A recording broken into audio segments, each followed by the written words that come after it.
கடந்த மாதம் 31ஆம் தேதி உத்தரப்பிரதேச தம்பதியினரின் 3.5 வயது குழந்தையை தெருநாய் கடித்த விவகாரத்தில் 22 நாட்களுக்கு பிறகு குழந்தை மயங்கி விழுந்து வெளியாகியிருக்கிறது.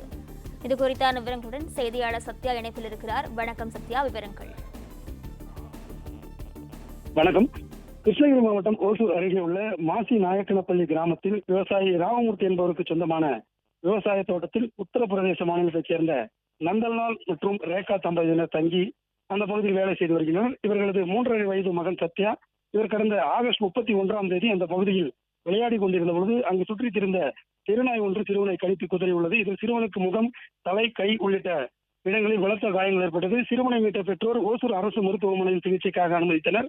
அங்கு சிறுவனுக்கு தொடர் சிகிச்சை வழங்கப்பட்டது. அதன் பின்னர் சிறுவனை பெற்றோர் தாங்கள் வேலை பார்க்கும் விவசாய தோட்டத்தில் உள்ள வீட்டுக்கு அழைத்துச் சென்றனர். இந்த நிலையில் நேற்று மாலை சிறுவன் சத்யா வீட்டில் திடீரென மயங்கி விழுந்துள்ளார்.